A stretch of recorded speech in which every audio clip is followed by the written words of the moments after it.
ಓಂ ತದೇತತ್ಸಹಸ್ರಂ ತತ್ಸರ್ವಂ ತಸ್ಯ ಮೇನ್ನಂ ಮಿತ್ರಂ ದಕ್ಷಿಣಂ ಸ್ವದಿತಿ ಪ್ರಾಣಃ ಪರೋಕ್ಷಪ್ರಿಯಾ ಇವ ಹಿ ದೇವಾಃ ಪರೋಕ್ಷಪ್ರಿಯಾ ಇವ ಹಿ ದೇವಾಃ.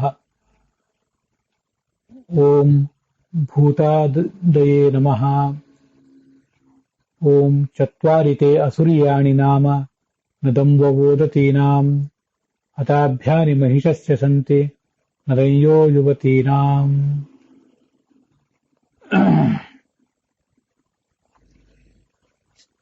ಶ್ರೀ ಗುರುಭ್ಯೋ ನಮಃ. ಮಹಾಭಾರತದ ಅನುಶಾಸನ ಪರ್ವದ 273ನೇಯ ಭಾಗ ಇದು. ಸ್ವಸ್ಯಸ್ತು ಸತಾಂ ಸರ್ವೇಷಾಂ. ಮಹಾಭಾರತ ಶ್ರೋತॄಣಾಂ ಅನ್ಯೇಷಾಂ ಚ ಸಮಸ್ತ ಸನ್ಮಂಗಲಾನಿ ಭವಂತು. ಅದ್ಯ ಭೂತಾದಿಃ ಇತಿ ಭಗವತಃ ನಾಮ ಶ್ರೂಯತೆ ಸರ್ವೈರಸ್ಮಾಭಿಃ. ತದೇತತ್ ಭೂತಾದಿ ಇತಿ ನಾಮ येन मंत्रेण विव्रियते चत्वारिते असुर्याणि नाम नदम्ववोदतीनामिति अयमपि मंत्रः यथामति अत्र विव्रियते. भूतादिः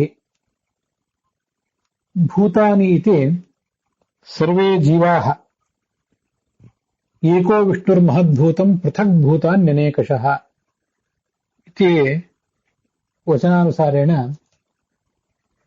महाविष्णुः महद्भूतम् इति भण्यते.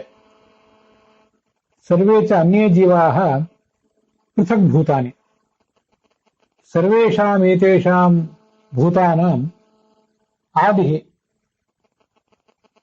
आदिकारणं भगवान् इत्येकः अर्थः प्रसिद्ध एव. सर्वेषां च भूतानां भूतमिति यन्नाम तत्तु स्वभावसम्भूतिं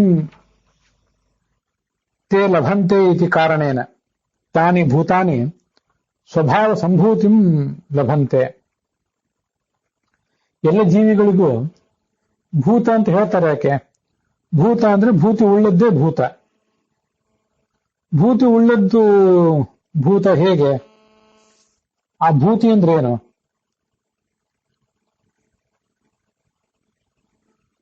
ಎಲ್ಲ ಈ ಜೀವಿಗಳು ತಮ್ಮ ತಮ್ಮ ಸ್ವಭಾವದ ಸಂಭೂತಿ ಅಂದ್ರೆ ಆವಿಷ್ಕಾರವನ್ನ ಪಡೀಲಿಕ್ಕಾಗಿಯೇ ಸೃಷ್ಟಿಗೆ ಬಂದಿವೆ. ಹೀಗೆ ಭೂತಗಳು ಅಂದ್ರೆ ತಮ್ಮ ತಮ್ಮ ಸ್ವಭಾವದ ಆವಿಷ್ಕಾರವನ್ನು ಪಡೆಯಲಿಕ್ಕಾಗಿ ತುಡಿಯುತ್ತಾ ಇರುವಂತಹ ಜೀವಗಳು. ಅವುಗಳಿಗೆ ಆದಿ ಕಾರಣ. ಆದಿ ಅಂದ್ರೆ ಇಲ್ಲಿ ಪ್ರಭೃತಿ ಮೊದಲಾದಂತ ಅರ್ಥ ಏನಲ್ಲ. ಅದಕ್ಕೆ ಆ ಎಲ್ಲ ಜೀವಗಳಿಗೆ ಎಲ್ಲವನ್ನೂ ಕೊಡುವಂತಹ ಒಬ್ಬ ಕಾರಣ. ಆ ಜೀವಗಳನ್ನು ಹುಟ್ಟಿಸಿರುವಂಥ, ಅದನ್ನು ಪಾಲಿಸುವಂಥ, ಅದನ್ನು ಪ್ರಳಯ ಕಾಲದಲ್ಲಿ ನಾಶಪಡಿಸುವ, ಕೊನೆಗೆ ಅದನ್ನ ಮುಕ್ತನನ್ನಾಗಿ ಮಾಡುವಂತಹ ಪ್ರದ್ಯುಮ್ನ, ಅನಿರುದ್ಧ, ಸಂಕರ್ಷಣ, ವಾಸುದೇವ ಅನ್ನುವಂಥ 4 ರೂಪಗಳು ಭೂತಾದಿ ಅಂತ ಕರೆಸಿಕೊಂಡಿವೆ. ಈ ಎಲ್ಲ ಭೂತಗಳ ವಿಕಾಸಕ್ಕೆ, ಅವುಗಳ ಸ್ವಭಾವದ ವಿಕಾಸಕ್ಕೆ ಏನೇನು ಬೇಕೋ ಅದನ್ನೆಲ್ಲವನ್ನೂ ಮಾಡುವಂಥವನೇ ಈ 4 ರೂಪದ ಭಗವಂತ.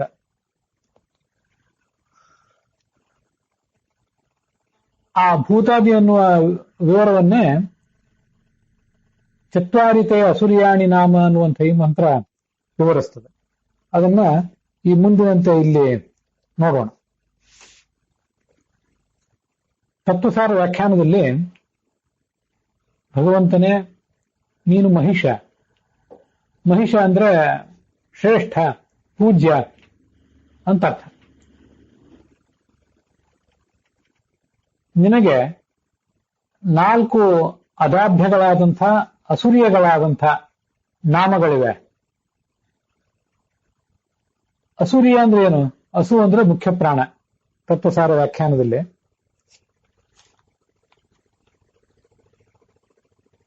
ಸಯೇಷಃ ಅಸುಹು ಅಂತ ವೇದವಾಕ್ಯವೇ ಇದೆ.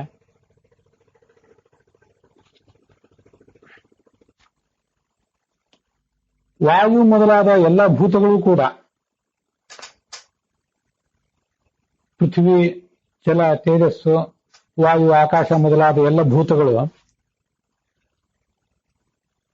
ರಮಯಂತಿ ತಮ್ಮ ತಮ್ಮ ಶರೀರವನ್ನ ಪಡ್ಕೋತವೆ ಈ ಭಗವಂತನ ಈ ಅನುಗ್ರಹದಿಂದಲೇ. ಇವು ಅದಾಭ್ಯಗಳು. ಅದಾಭ್ಯ ಅಂದ್ರೆ ಯಾರಿಗೂ ಕೂಡ ಮಣಿಯದಂಥ ಅಜೇಯಗಳಾದಂತಹ ರೂಪಗಳು. ನಿನಗೆ 4 ರೂಪಗಳಿವೆ. ನಾಮೈವ ಚತ್ವಾರಿ, ನಾಮ್ನಾ ಏವ ಚತ್ವಾರಿ, ನಾಮಭೇದ ಮಾತ್ರ ಮತ್ತು ಸ್ವರೂಪ ಭೇದ. ಹೆಸರುಗಳು ಮಾತ್ರ 4 ಹೊರತು ನಿನ್ನ ಎಲ್ಲ ರೂಪಗಳು ಅಭಿನ್ನವಾಗಿವೆ ಪರಸ್ಪರ. 4 ಸಂಖ್ಯೆಯ ರೂಪಗಳಿವೆ. ಅನಿರುದ್ಧ, ಪ್ರದ್ಯುಮ್ನ, ಸಂಕರ್ಷಣ, ವಾಸುದೇವ ಅನ್ನುವಂಥ 4 ರೂಪಗಳು. ನದಂಗ ಓದತೀನಾಂ ನದಯ್ಯೋ ಯುವತೀನಾಂ ಅಂತ ಹಿಂದಿನಂತೆ ಇದ್ದೇ ಇದೆ. ಇಲ್ಲಿ ಅಸು ಅಂದ್ರೆ ಮುಖ್ಯ ಪ್ರಾಣ, ಅಂದ್ರೆ ವಾಯು. ವಾಯು ಮೊದಲಾದ ತತ್ವಗಳು. ವಾಯುವಾದಿ ಭೂತಾನಾಂ ಪ್ರಾಣಿನಾಂ, ವಾಯುವಾದಿ ಭೂತಗಳಿಗೆ, ಪಂಚಮಹಾಭೂತಗಳಿಗೆ, ಎಲ್ಲ ಪ್ರಾಣಿಗಳಿಗೂ ಕೂಡ ಆದಿ ಕಾರಣ ಈ ಭಗವಂತ. ಈ ಅರ್ಥ ಅಸುರಿಯ ಅನ್ನೋ ಶಬ್ದದಿಂದ ಬಂದಿದೆ. ಇದು ತತ್ವಸಾರ ವ್ಯಾಖ್ಯಾನದಲ್ಲಿ ನಮಗೆ ಕಾಣಿಸುವಂತ ಅರ್ಥ. ನರಂಗೋ ಓದತೀನಾಂ ಮದಂಗೋ ಯುವತೀನಾಂ ಅನ್ನುವುದನ್ನ ಒಟ್ಟಾರೆ ವಾಕ್ಯದಲ್ಲಿ ಹೇಗೆ ಅಳವಡಿಸ್ಕೊಳ್ಬೇಕು, ಅದಕ್ಕೊಂದು ಅನ್ವಯಾರ್ಥ ಏನು ಅಂತನ್ನೋದನ್ನ ತತ್ವಸಾರ ವ್ಯಾಖ್ಯಾನಕಾರರು ಏನು ಹೇಳಿಲ್ಲ. ಆ ಕಾರಣದಿಂದಾಗಿ ಒಟ್ಟಾರೆ ವೇದ ಮಂತ್ರಕ್ಕೆ, ಈ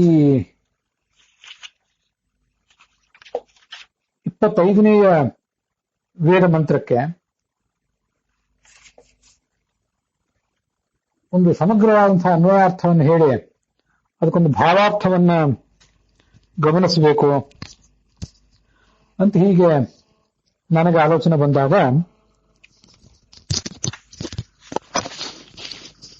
ಮತ್ತೆ ಆ ಮಂತ್ರದಲ್ಲಿ ಭೂತಾದಿ ಎನ್ನುವ ಭಗವಂತನ ನಾಮವನ್ನ ಹುಡುಕಬೇಕು ಅಂತ ಆಲೋಚನೆ ಬಂದಾಗ ಅದರ ಅನ್ವಯಾರ್ಥ ಮತ್ತು ತಾತ್ಪರ್ಯ, ಭಾವಾರ್ಥ ಹೀಗಾಗ್ತದೆ. ಭಾವಾರ್ಥವನ್ನ ಈಗ ಮೊದಲು ನಾವು ಗಮನಿಸೋಣ. ಸರ್ವೈಶ್ವರ್ಯಶಾಲಿಯಾದಂತಹ ಭಗವಂತನೇ, ನೀನು ಪೂಜ್ಯನಾಗಿದ್ದೆ. ನಿನ್ನ ವಾಸುದೇವ, ಸಂಕರ್ಷಣ, ಪ್ರದ್ಯುಮ್ನ, ಅನಿರುದ್ಧ ಎಂಬ 4 ರೂಪಗಳೇನಿವೆ ಇವು ಅಜೇಯಗಳು. ಯಾರೂ ಕೂಡ ಶತ್ರುಗಳು ಈ ರೂಪಗಳನ್ನ ದಬಾಯಿಸಲಾರರು. ಆ ರೂಪಗಳ ಈ ಭಗವಂತನ ಮೇಲೆ ದಬ್ಬಾಳಿಕೆ ಮಾಡಲಾರರು, ಭಗವಂತನನ್ನ ಮಣಿಸಲಾರರು. ಆ ಕಾರಣದಿಂದ ಅವು ಅದಾಭ್ಯಗಳು. ಮತ್ತು ಇವು ಅಸೂರ್ಯಗಳು ಹೌದು. ಅಸೂರ್ಯ ಅಂದರೆ ಸಂಸಾರ ಬದ್ಧರಾದಂತಹ ಜೀವರಿಗೆ, ಚತುರ್ಮುಖ ಮೊದಲಾದ ಎಲ್ಲ ಜೀವರಿಗೆ ಮೋಕ್ಷ, ಪ್ರಳಯ, ಪಾಲನ, ಸೃಷ್ಟಿ ಇವುಗಳನ್ನು ಕೊಟ್ಟು ಅವುಗಳನ್ನು ಮುನ್ನಡೆಸುವಂತಹ ರೂಪಗಳಿವು. ನೀನೇ ವೇದಗಳನ್ನ ಆವಿಷ್ಕರಿಸಿ ಬೆಳಕಿಗೆ ತಂದು ಮತ್ತು ಮಹಾಭಾರತ, ಪಂಚರಾತ್ರ ಮೊದಲಾದ ಶಾಸ್ತ್ರಗಳನ್ನು ರಚಿಸಿ ಏನು ಜಗತ್ತಿಗೆ ಉಪಕರಿಸಿದ್ದೆ, ಆ ಎಲ್ಲ ಶಾಸ್ತ್ರಗಳ ನದಗಳು ಈ 4 ರೂಪಗಳು. ಆ ಎಲ್ಲ ಶಾಸ್ತ್ರಗಳಲ್ಲಿ ಮೇಲಿನ ಮೇಲೆ ಈ ರೂಪಗಳ ಒಂದು ವರ್ಣನ ಕೇಳಿ ಬರ್ತಾ ಇರ್ತದೆ.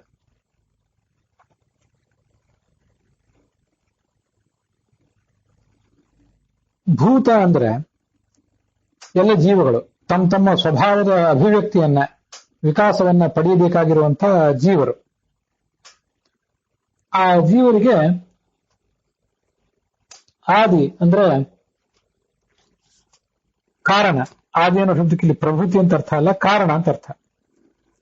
ಇದು ಈ ವೇದವಾಕ್ಯದ ಚತ್ವಾರಿ, ಅಸೂರ್ಯ ಇತ್ಯಾದಿ ಶಬ್ದಗಳಿಂದ ಸಿಗ್ತದೆ. ಅದು ಹೇಗೆ ಅಂತ ಅನ್ನೋದನ್ನ ಈ ಮುಂದೆ ನೋಡೋಣ. ಇದು ಶ್ಲೋಕದ ಭಾವಾರ್ಥ ಆಯಿತು. ಅನ್ವಯಾರ್ಥ ಹೇಗೆ? ಹೇ ಇಂದ್ರ, ಇಂದ್ರ ಅಂತ ಭಗವಂತನ ಸಂಬೋಧನೆ. ನೀನು ಸರ್ವೈಶ್ವರ್ಯಶಾಲಿ. ಮತ್ತೆ ಮಹಿಷ, ಮಹಿಷ ಅಂದ್ರೆ ಶ್ರೇಷ್ಠ ಅಂತ ಅರ್ಥ. ಪೂಜ್ಯ, ಮಹಿಷ ಅಂತ ಅರ್ಥ. ಎಲ್ಲರಿಂದಲೂ ಪೂಜಿಸಲ್ಪಟ್ಟವನು, ಮಹಾಪೂಜಾಯಾಮ ಅನ್ನೋ ಧಾತುವಿನಿಂದ ಹುಟ್ಟಿದಂತಹ ಒಂದು ರೂಪ ಅದು. ಅದಾಭ್ಯಾನಿ ಅಂದ್ರೆ ಅಜೇಯಾನಿ. ಅಸುರಿಯಾಣಿ, ಅಸುರಿಯ ಅನ್ನೋ ಶಬ್ದಕ್ಕೆ ಕೋಶಗಳಲ್ಲಿ ದಿವ್ಯ ಅಂತನೋ ಅರ್ಥವೂ ಇದೆ.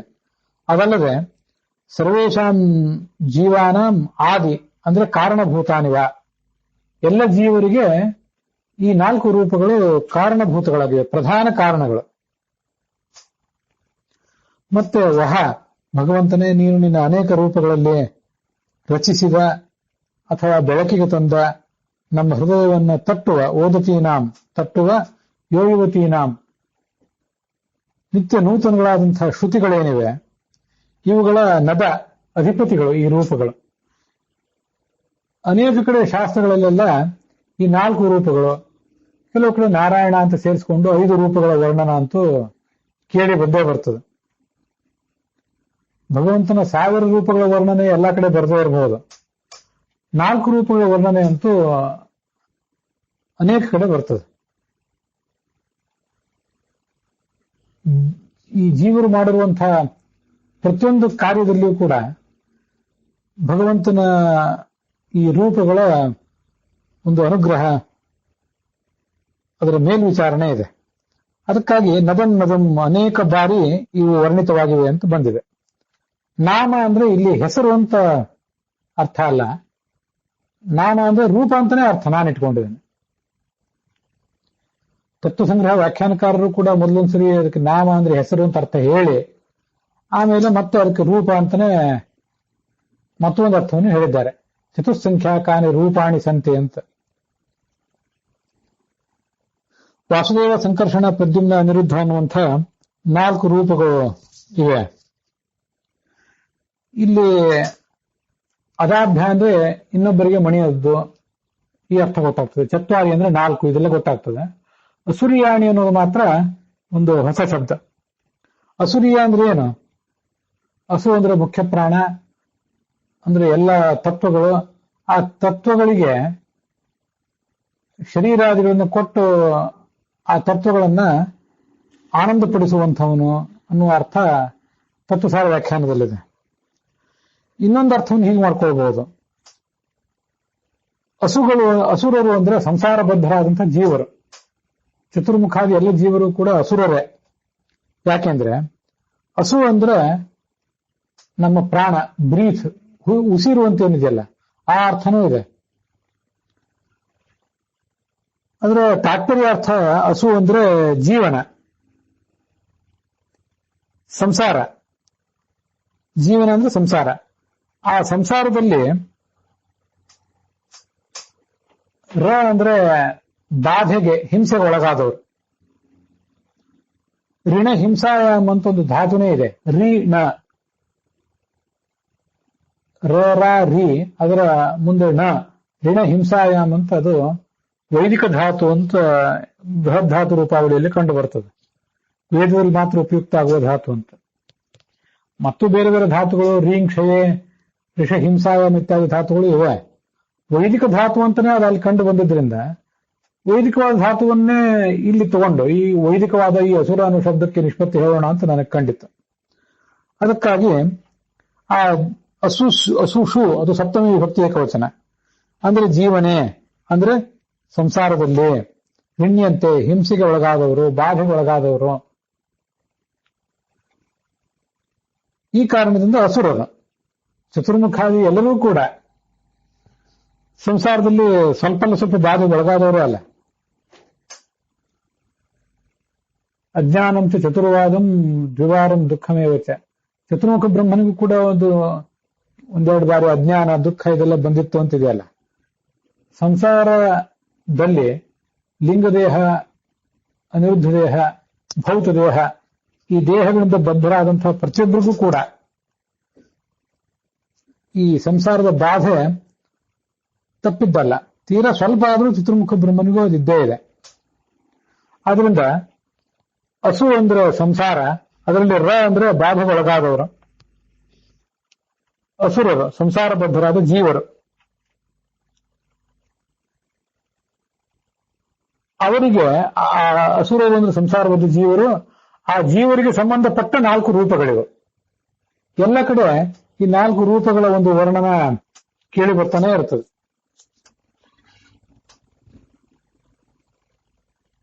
ಅವರಿಗೆ ಬೇಕಾದಂತಹ ಎಲ್ಲವನ್ನೂ ಮಾಡುವಂತಹ ರೂಪಗಳಿವೆ. ಅಸುರಿಯಾಣಿ, ಅವರಿಗೆ ಅಸುರರಿಗೆ ಸಂಬಂಧಪಟ್ಟ ರೂಪಗಳೇ ಅಸುರಿಯ. ಸಂಬಂಧಪಟ್ಟದ್ದು ಅನ್ನೋ ಅರ್ಥದಲ್ಲಿ ಅಸುರ ಅನ್ನೋದು ಅಸುರಿಯ ಅಂತ ಹೀಗೆ ಬದಲಾವಣೆಯನ್ನು ಕಂಡಿದೆ.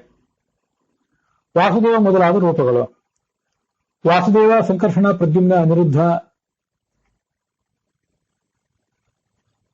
ಅನ್ನುವಂತಹ ಈ 4 ರೂಪಗಳು, ಅನಿರುದ್ಧ, ವಾಸುದೇವ, ಸಂಕರ್ಷಣ, ಅನಿರುದ್ಧ, ಪ್ರದ್ಯುಮ್ನ ಅನ್ನುವಂಥ ಈ ರೂಪಗಳು, ಇವು ಕ್ರಮವಾಗಿ ವಾಸುದೇವ ಅನ್ನೋ ರೂಪ ಮೋಕ್ಷವನ್ನು ಕೊಡುವಂಥದ್ದು, ಸಂಕರ್ಷಣ ಅಂತ ಅನ್ನೋದು ಪ್ರಳಯ ಮಾಡುವಂಥದ್ದು, ಅನಿರುದ್ಧ ಅನ್ನೋದು ಪಾಲನೆ ಮಾಡುವಂಥದ್ದು, ಮತ್ತೆ ಪ್ರದ್ಯುಮ್ನ ಅನ್ನೋ ರೂಪ ಸೃಷ್ಟಿಗಾಗಿ ಇರುವಂಥ ರೂಪ.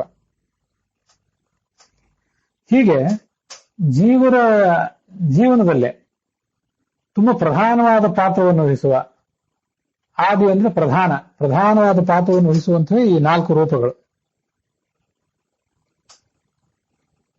ಮೋಕ್ಷ, ಪ್ರಳಯ, ಪಾಲನ, ಸೃಷ್ಟಿ ಇದನ್ನು ಮಾಡುವಂತ ರೂಪಗಳು ಅಂತ ಅರ್ಥ.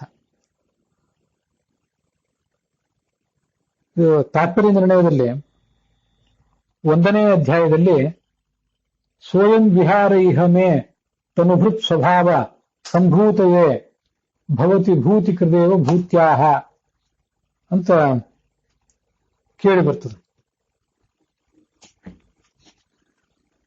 ಅದಕ್ಕನುಸಾರವಾಗಿ ಭಗವಂತ ಮಾಡುವಂತಹ ಈ ಒಂದು ಲೀಲಾ ಏನಿದೆ, ಅವನ ಈ ಸೃಷ್ಟಿಯಾದಿ ಚಟುವಟಿಕೆಗಳು, ಅವು ಯಾತಕ್ಕಾಗಿ? ಅಯಂ ಮೇ ವಿಹಾರ, ನಾನು ಮಾಡುವಂತಹ ಈ ನನ್ನ ಸೃಷ್ಟಿಯಾದಿ ಪ್ರಕ್ರಿಯೆ ಏನಿದೆ, ತನುಭೃತ್ ಸ್ವಭಾವ ಸಂಭೂತೆಯೇ. ತನುಭೃತ್ಗಳು ಅಂದ್ರೆ ಲಿಂಗದೇಹ, ಅನಿರುದ್ಧ ದೇಹ ಮತ್ತೆ ಭೌತ ದೇಹ. ತನು ಅಂದ್ರೆ ಈ 3 ದೇಹಗಳು. ಆ ದೇಹಗಳನ್ನು ಹೊತ್ತಂಥವರು, ದೇಹಗಳನ್ನು ಧರಿಸಿದಂಥವರು ಚತುರ್ಮುಖಾದಿಗಳು. ಅವರ ಸ್ವಭಾವ ಸಂಭೂತಿ, ಅವರ ಸ್ವಭಾವದ ಆವಿಷ್ಕಾರ ನನ್ನ ಲೀಲೆಗಳಿಂದ ಆಗ್ತದೆ. ಮತ್ತೆ ಭೂತಿ ಅಂದ್ರೆ ಮಹಾಭೂತಿ ಅಂತ ಕರೆಸ್ಕೊಂಡಿರೋ ಲಕ್ಷ್ಮೀದೇವಿಯ ಒಂದು ಐಶ್ವರ್ಯ, ಅವಳಿಗೂ ಇದೊಂದು ವೈಭವ. ಇಷ್ಟೆಲ್ಲ ನಾನು ಮಾಡುವ ಕಾರ್ಯಗಳಲ್ಲಿ ಅವಳು ಪಾಲ್ಗೊಳ್ತಾಳೆ. ನಾನು ವಾಸುದೇವನಾದಾಗ ಆಕೆ ಮಾಯೆ, ನಾನು ಸಂಕರ್ಷಣನಾದಾಗ ಆಕೆ ಜಯ, ನಾನು ಅನಿರುದ್ಧನಾದಾಗ ಆಕೆ ಶಾಂತಿ, ನಾನು ಪ್ರದ್ಯುಮ್ನಾದಾಗ ಆಕೆ ಕೃತಿ. ಹೀಗೆ ಈ ಸ್ವಭಾವ ಸಂಭೂತಿ, ನಮ್ಮ ಸ್ವಭಾವದ ಸಂಭೂತಿ ಅಂದ್ರೆ ವಿಕಾಸ. ಈ ಸಂಭೂತಿ ಯಾರಿಗೆ ಆಗ್ತದೋ ಅವರೇ ಭೂತರು. ಭೂತಾಹ ಅಂದ್ರೆ ಭೂತಿಮಂತಹ ಅನ್ನೋ ವ್ಯಾಖ್ಯಾನವನ್ನ ಅನೇಕ ಜನ ವ್ಯಾಖ್ಯಾನಕಾರರು ಹೇಳೇ ಇರ್ತಾರೆ. ಅದರಿಂದ ಇವರೇ ಈ ಭೂತಿಯನ್ನು ಪಡೆಯುವವರೇ ಭೂತರು. ಅದಕ್ಕಾಗಿ ಭೂತಾನಾಂ ಸ್ವಭಾವ ಸಂಭೂತಿಂ ಲಭಮಾನಾನಾಂ ತನುಭೃತಾಂ ಆದಿಹಿ ಕಾರಣಂ, ಪ್ರಧಾನ ಕಾರಣವಾದಂತಹ ರೂಪಗಳಿವೆ. ಯಾಕಂದ್ರೆ ಸೃಷ್ಟಿ ಆದಿಯಲ್ಲಿ ಆ ಭಗವಂತ ತೆಗೆದುಕೊಂಡ ರೂಪಗಳೇ ಈ 4 ಅಂತ. ಇತ್ತಂ ವಿಚಿಂತ್ಯ ಪರಮಃ ಸತು ವಾಸುದೇವನಾಮ ಬಭೂವ. ಮೊದಲು ವಾಸುದೇವನಾದ, ನಿಜ ಮುಕ್ತಿ ಪ್ರದಾತ. ಆಗ ರಮಾದೇವಿ ಪ್ರವದಂತಿ ಮಾಯಾ ಅನ್ನೋ ರೂಪವನ್ನು ತಳೆದಳು. ಸಂಕರ್ಷಣ ಸ ಬಭೂವ, ಅವನು ಸಂಕರ್ಷಣನಾದ, ಸಂಹಾರ ಕಾರಣ ವಪು ಅವನು. ದೇವಿ ಆವಾಗ ಜಯ ಅಂತ ರೂಪವನ್ನ ತಳೆದಳು. ಅದೇ ಭಗವಂತ ಸೃಷ್ಟಿಗಾಗಿ ಪ್ರದ್ಯುಮ್ನ ರೂಪವನ್ನು ತಾಳಿದ. ದೇವಿ ಕೃತಿತಾಂ, ಕೃತಿ ಎಂಬ ರೂಪವನ್ನು ತಾಳಿದಳು. ಅದೇ ಭಗವಾನ್ ಸ್ಥಿತಿ ಪಾಲನೆಗಾಗಿ ಅನಿರುದ್ಧ ಅನ್ನುವ ರೂಪವನ್ನ ತಾಳಿದ. ಆಗ ದೇವೀಚ ಶಾಂತಿ ಅಭವತ್, ಆಕೆ ಶಾಂತಿ ಅನ್ನೋ ರೂಪವನ್ನು ತಾಳಿದಳು.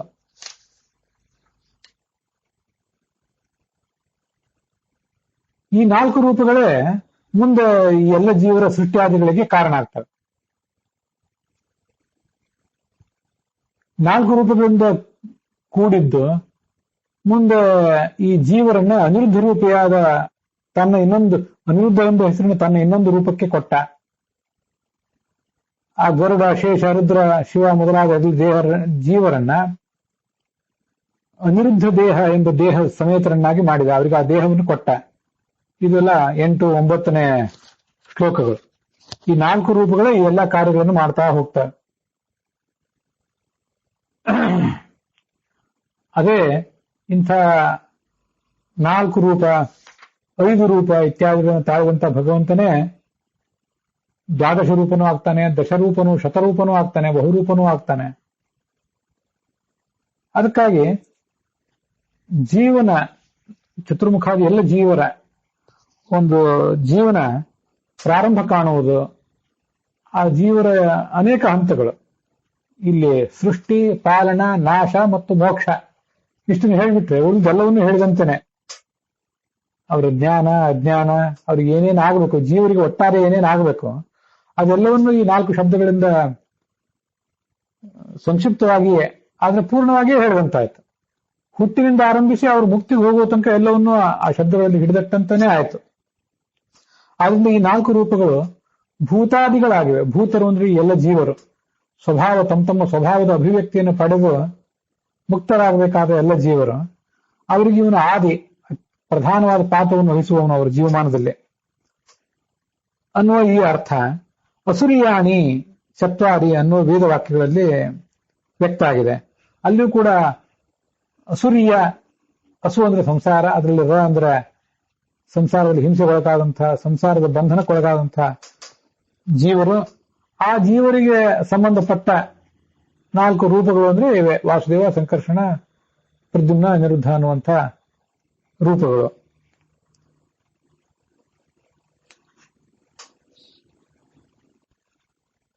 ವೇದ, ಪುರಾಣ ಮೊದಲಾದ ಯಾವುದೇ ಶಾಸ್ತ್ರವನ್ನು ನೋಡಿದ್ರು ಎಲ್ಲ ಕಡೆನೂ ಕೂಡ ಈ 4 ರೂಪಗಳದೇ ಬಣ್ಣನೆ. ನೇರವಾಗಿ ವಾಸುದೇವ, ಸಂಕರ್ಷಣ, ಪ್ರದ್ಯುಮ್ನ, ಅನಿರುದ್ಧ ಅಂತ ಶಾಸ್ತ್ರಗಳು ಹೇಳೋದಿಲ್ಲ. 4 ಕೆಲವು ಬಾರಿ 5 ವಿಶೇಷಣಗಳನ್ನು ಕೊಟ್ಟಿರ್ತಾರೆ. ಆ 4 ಅಥವಾ 5 ವಿಶೇಷಣಗಳನ್ನ ಭಗವಂತನ 4 ರೂಪಗಳಿಗೆ ಅಥವಾ ನಾರಾಯಣ ಸೇರಿಸಿ 5 ರೂಪಗಳಿಗೆ ನಾವು ಹೊಂದಿಸಿ ನೋಡ್ಕೋಬೇಕಷ್ಟೆ. ಏಷ ಪಂಥ, ಏತತ್ ಕರ್ಮ, ಏತತ್ ಬ್ರಹ್ಮ, ಏತತ್ ಸತ್ಯಂ.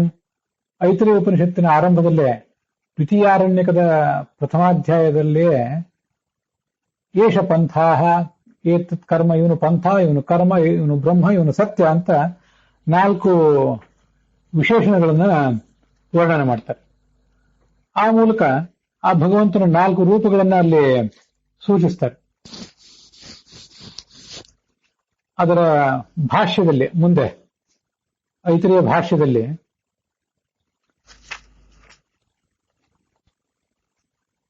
ಈ 4 ಶಬ್ದಗಳನ್ನ ಆ ಭಗವಂತನಿಗೆ ಅನ್ವಯಿಸಿ ಅರ್ಥ ಹೇಳ್ತಾರೆ.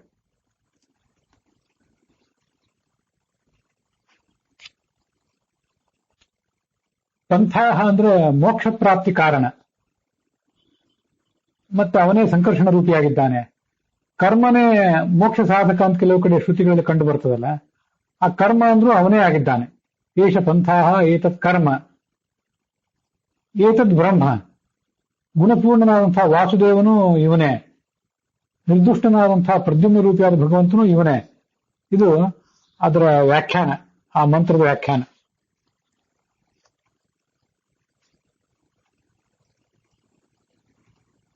ಪಂಥಾಹ ಅಂದ್ರೆ ಸ್ವಪ್ರಾಪ್ತಿ ಹೇತುತ್ವಾತ್, ತನ್ನ ಪ್ರಾಪ್ತಿಗೆ ಕಾರಣ.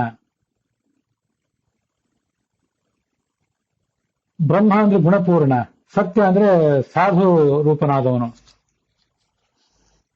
ಹೀಗೆ 4 ವಿಶೇಷಣಗಳು ಬಂದಲ್ಲೆಲ್ಲ ಈ 4 ರೂಪಗಳನ್ನು ಹೇಳಿರ್ತಾರೆ. 5 ರೂಪಗಳು 5 ವಿಶೇಷಣಗಳು ಬಂದಾಗೆಲ್ಲ 5 ರೂಪಗಳನ್ನು ವರ್ಣನೆ ಮಾಡಿರ್ತಾರೆ.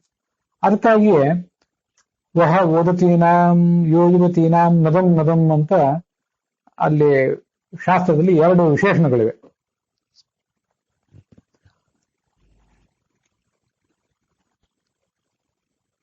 ಇದೇ ಕಾರಣಕ್ಕಾಗಿ ಹರಿವಂಶ ಮೊದಲಾದ ಗ್ರಂಥಗಳಲ್ಲೂ ಕೂಡ ಆದ್ಯಂತವಂತಹ ಕವಯಃ ಪುರಾಣಾಃ ಸೂಕ್ಷ್ಮ ಬೃಹಂತೋಪ್ಯನುಶಾಸಿತಾರಃ ಸರ್ವಾನ್ ಜ್ವರಾನ್ ಗೃಹಂತು ಮಮಾನಿರುದ್ಧ ಪ್ರದ್ಯುಮ್ನ ಸಂಕರ್ಷಣ ವಾಸುದೇವಾಹ ಅಂತ ಅನಿರುದ್ಧ ಪ್ರದ್ಯುಮ್ನ ಸಂಕರ್ಷಣ ವಾಸುದೇವಾಹ ಅಂತ ಈ 4 ರೂಪಗಳ ವರ್ಣನೆಯನ್ನೇ ಹರಿವಂಶ ಮೊದಲಾದ ಕಡೆನೂ ಮಾಡ್ತಾರೆ. ನನಗೆ ಬಂದಿರುವಂತಹ ಈ ಜ್ವರವನ್ನ ಪರಿಹರಿಸಲಿ. ದೈಹಿಕವಾದ ಜ್ವರ ಇರಬಹುದು, ಆಧ್ಯಾತ್ಮಿಕವಾದಂತಹ ಜ್ವರ ಇರಬಹುದು. ಆ ಎಲ್ಲ ರೀತಿಯಾದ ನಮ್ಮ ಬಾಧೆಗಳನ್ನು ಕೂಡ ಈ 4 ರೂಪಗಳೇ ಪರಿಹರಿಸಬೇಕು ಅಂತ 4 ರೂಪಗಳ ವರ್ಣನೆ ಮಾಡ್ತಾರೆ. ಅನೇಕ ಕಡೆ ಈ ಐತರೇಯ ಉಪನಿಷತ್ತಿನ ಭಾಷ್ಯದಲ್ಲಿ ಪಂಚರೂಪಿಯಾದ ಭಗವಂತನ ಉಪಾಸನೆ, ಚತುರ್ರೂಪಿಯಾದ ಭಗವಂತನ ಉಪಾಸನೆ ಅಂತ ಹೀಗೆ ಆ 4 ರೂಪಗಳು ಮತ್ತು 5 ರೂಪಗಳ ಉಪಾಸನೆಯನ್ನ ಶಾಸ್ತ್ರದಲ್ಲಿ ಅನೇಕ ಬಾರಿ ಹೇಳ್ತಾ ಇರ್ತಾರೆ. ಅಂತ 1-2-3 ಸಂಕ್ಷಿಪ್ತ ಉದಾಹರಣೆಗಳನ್ನು ಈಗ ಹೇಳಿದೆ ಅಷ್ಟೆ. ಈ ಕಾರಣಕ್ಕಾಗಿ ಅಸುರಿಯ ಚತ್ವಾರಿ ಎಂಬ ಶಬ್ದಗಳಿಂದ ಆ ಭೂತಾದಿ ಅನ್ನುವ ಶಬ್ದ ಏನನ್ನ ಹೇಳಬೇಕಾಗಿತ್ತೋ ಅದು ಈ ಅಸೂರ್ಯ ಮತ್ತು ಚತ್ವಾರಿ ಎಂಬ ಶಬ್ದಗಳಿಂದ ನಮಗೆ ದೊರೆಯುತ್ತದೆ. ಇದು ನಾನು ಅದಕ್ಕೆ ಮಾಡಿಕೊಂಡಿರುವಂತಹ ವ್ಯಾಖ್ಯಾನ. ಆವಾಗ ನದಂಬ ಓದತೀನಾಂ ನದಯ್ಯೋ ಯುವತೀನಾಂ ಅನ್ನುವುದನ್ನ ಆ ಮೂಲ ಶಬ್ದಗಳ ಜೊತೆಗೆ ಸೇರಿಸಿ ಒಂದು ವ್ಯಾಖ್ಯಾನ ಮಾಡ್ಲಿಕ್ಕೆ ಸಾಧ್ಯ ಆಗ್ತದೆ. ಭೂತಾದಿ ಗೋವಿಂದಾಚಾರ್ಯ ವ್ಯಾಖ್ಯಾನ ಮಾಡುವಂತೆ ಭೂತಾನಾಂ ಭೂತಿಮತಾಂ, ಭೂತಿ ಉಳ್ಳಂತಹ ಜೀವರಿಗೆ ಇವನು ಆದಿ, ಪಂಚಭೂತಗಳಿಗೂ ಇವನು ಆದಿ. ಸೃಷ್ಟಿ ವಿಕಾಸಕ್ಕಾಗಿ ಅವುಗಳನ್ನು ತಗೊಂಡು ಅವುಗಳ ಮೂಲಕವೇ ಸೃಷ್ಟಿ ಮಾಡ್ತಾನೆ, ಕೊನೆಗೆ ಅವುಗಳನ್ನು ತಿಂದು ಹಾಕ್ತಾನೆ.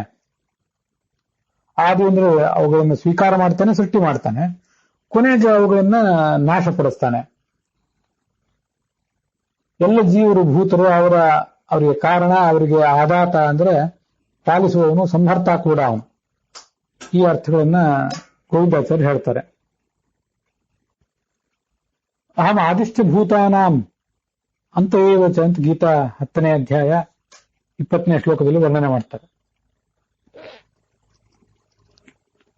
ಐತರೇಯ ಉಪನಿಷತ್ತಿನ ಭಾಷ್ಯ ಅವನನ್ನು ವರ್ಣನೆ ಮಾಡುವಂತೆ ಪ್ರಭೂತತ್ವಾದ್ ಭೂತಃ, ಶ್ರೇಷ್ಠವಾದಂತಹ ಸ್ವರೂಪವನ್ನು ಪಡೆದವನು ಅವನೇ, ಅವನಿಗೆ ಭೂತ ಅಂತ ಹೆಸರಿದೆ. ಭೂತಸ್ಥಾಸೋ ಆದಿಶ್ಚ ಭೂತಾದಿ, ಭೂತಾನಾಂ ಆದಿ ಅಂತ ಷಷ್ಠಿ ತತ್ಪುರುಷ ಸಮಾಸವನ್ನು ಮಾಡಿದ್ವಿ. ಎಲ್ಲ ಭೂತಗಳಿಗೆ ಇವನು ಕಾರಣ ಅಂತ ಹೇಳಿ, ಇವನೇ ಭೂತನವಾಗಿದ್ದಾನೆ, ಇವನೇ ಕಾರಣವಾಗಿದ್ದಾನೆ ಅಂತ ಮತ್ತೊಂದು ಅರ್ಥ.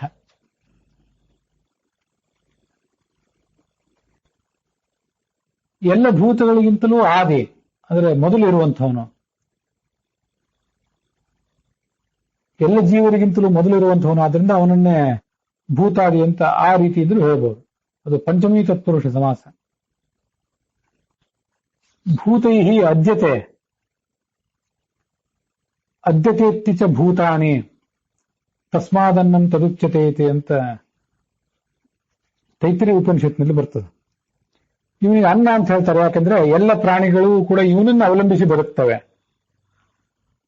ಅನ್ನವನ್ನ ಅವಲಂಬಿಸಿ ನಾವೆಲ್ಲರೂ ಬದುಕೋದು ಈ ಜಗತ್ತಿನ. ಅನ್ನವನ್ನು ತಿಂದೆ ಭಗವಂತನು ಅನ್ನ, ಯಾಕೆಂದ್ರೆ ಅವನನ್ನು ನಾವು ಅವಲಂಬಿಸಿ ಬದುಕುವುದರಿಂದ.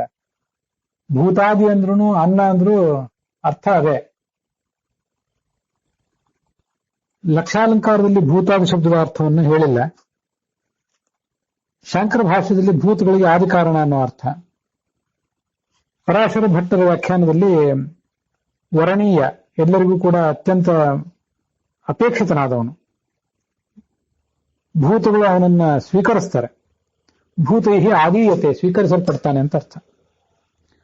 ಭೂತೈರ್ಯ ಪ್ರಾಣಿಭಿರ್ನಿತ್ಯಂ ಸ್ಪೃಹಣೀಯ ತಮತ್ವತಃ, ಭೂತಗಳಿಗೆ ಅತ್ಯಂತ ಕಮನೀಯ ಅಪೇಕ್ಷಿತನಾದವನೇ ಈ ಭಗವಂತ. ಉಪಾದಾನಾಬ್ಧಿ ಭೂತಾದಿ ಉಚ್ಯತೆ ಸುಂದರಾಕೃತಿ.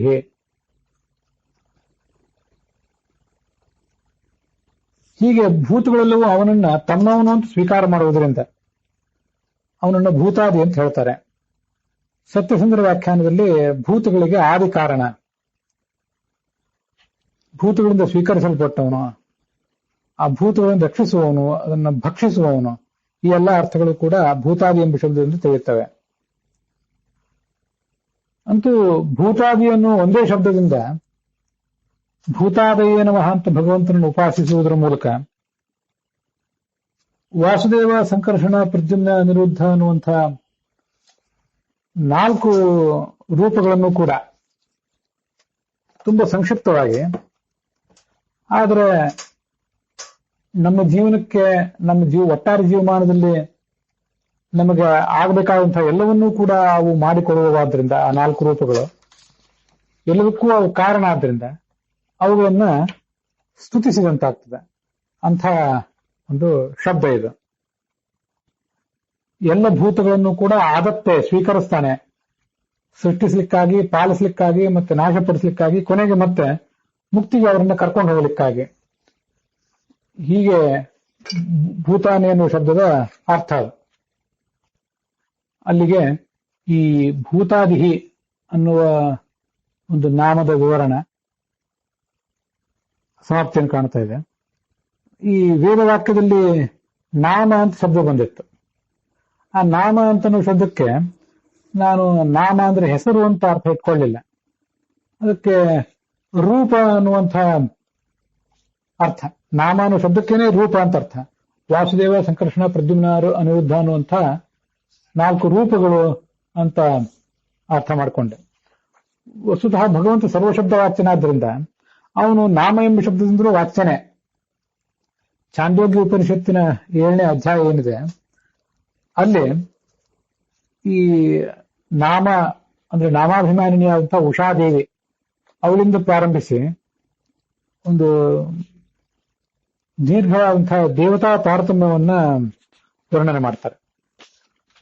ಆ ಪ್ರಸಂಗದಲ್ಲಿ ನಾಮಾಭಿಮಾನಿನಿ ಉಷಾ ಯದೇಶ ಮತ್ಪ್ರಮೇಯ ಸ್ಯಾತ್ ಮೀಯತೆ ಹ್ಯುಷಸಿ ಧ್ರುವಂ ರಾತ್ರಿಮಾನಂ ಅಜಾನದ್ಭಿ ತಥೋ ನಾಮೇತ್ಯುಷಾ ಸ್ಮೃತ. ಉಷಾದೇವಿಯನ್ನ ನಾಮ ಅನ್ನೋ ಶಬ್ದದಿಂದ ಯಾಕೆ ಹೇಳಬೇಕು? ಅಮ ಅಂದ್ರೆ ತಿಳಿಯಲ್ಪಡದೇ ಇರುವವಳು ಅಂತ ಅರ್ಥ. ಭಾರತಿ, ಸರಸ್ವತಿ ಮೊದಲಾದವರೆಲ್ಲ ದೊಡ್ಡ ದೇವತೆಗಳಾದ್ರಿಂದ ತಿಳಿಯಲ್ಪಡದವರು. ಉಷಾದೇವಿ ಹಾಗಲ್ಲ, ತಿಳಿಯಲ್ಪಡ್ತಾಳೆ. ಮ ಅಂದ್ರೆ ತಿಳಿಯಲ್ಪಡುವುದು, ಅಮ ಅಂದ್ರೆ ತಿಳಿಯಲ್ಪಡದೇ ಇರುವಂಥದ್ದು, ನ ಅಮ ಅಂದ್ರೆ ಮತ್ತೆ ತಿಳಿಯಲ್ಪಡುವಂಥದ್ದು, ಸ್ವಲ್ಪ ಆದ್ರೂ ತಿಳಿಯಲ್ಪಡುವಂಥದ್ದು ಅಂತ ಅರ್ಥ. ರಾತ್ರಿ ಹೊತ್ತು ಯಾರಿಗೂ ಕೂಡ ಗಮನಕ್ಕೆ ಬರೋದಿಲ್ಲ, ಮಲ್ಕೊಂಡ್ಬಿಟ್ಟಿರ್ತಾರೆ ಎಲ್ರು. ಬೆಳಗಿನ ಹೊತ್ತು ಎದ್ದಾಗ ನಾವು ರಾತ್ರಿ ಹೊತ್ತು ಇಷ್ಟೋ ತನಕ ಮಲಗಿದ್ವಿ ಅಂತ ಎಲ್ಲರಿಗೂ ಕೂಡ ಎಚ್ಚರ ಆಗ್ತದೆ. ರಾತ್ರಿಯನ್ನು ತಿಳಿಯದೇ ಇದ್ದವರಿಗೂ ಕೂಡ ಉಷಃಕಾಲದಲ್ಲಿ ರಾತ್ರಿಯನ್ನು ತಿಳಿಯಲಿಕ್ಕೆ ಅನುಕೂಲ ಆಗ್ತದೆ. ಹಾಗಾಗಿ ಉಷಃಕಾಲ ಅನ್ನೋದು ನೇಯ, ತಿಳಿಯಲಿಕ್ಕೆ ಯೋಗ್ಯವಾದದ್ದೇ ಅದು. ಹಾಗೆ ಭಗವಂತನು ಕೂಡ ಅಮೇಯಾತ್ಮ ಅಪ್ರಮೇಯ ಅಂತ ಇದೇ ವಿಷ್ಣು ಸಹಸ್ರನಾಮದಲ್ಲಿ ಮುಂದೆ ಅವನೇ ವರ್ಣಿತಾಗಿದ್ದಾನೆ. ಆದ್ರೂ ಪೂರ್ಣವಾಗಿ ಅವನನ್ನು ತಿಳ್ಕೊಳ್ಳಿಕ್ಕೆ ಆಗದೆ ಹೋದ್ರು ಸ್ವಲ್ಪ ಆದ್ರೂ ಅವನು ತಿಳ್ಕೋತೀವಿ ನಾವು. ಆದ್ರಿಂದಲೇ ಇಷ್ಟೆಲ್ಲ ಪ್ರಯತ್ನ ಮಾಡ್ತಿದ್ದೇವೆ.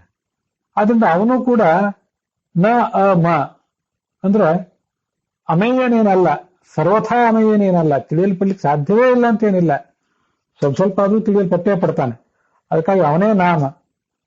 ನಾಮ ಶಬ್ದದಿಂದ ಆ ಭಗವಂತನನ್ನೇ ಇಟ್ಕೊಳ್ಳಿಕ್ಕೆ ಆ ಛಾಂದೋಗ್ಯ ಉಪನಿಷತ್ತಿನ ಒಂದು ನಿರ್ವಚನ ಅದು ಉಷಾದೇವಿಯನ್ನು ಕುರಿತಾಗಿ ಬಂದಿದೆ. ನಾವು ಅದನ್ನ ಭಗವಂತನ ಕುರಿತಾಗಿ ಕೂಡ ತಿಳಿಯಬಹುದು. ಅದರ ಜೊತೆಗೆ ಇವತ್ತಿನ ಈ ಭಾಗ ಇಲ್ಲಿಗೆ ಸಮಾಪ್ತಿಯನ್ನು ಕಾಣ್ತಾ ಇದೆ.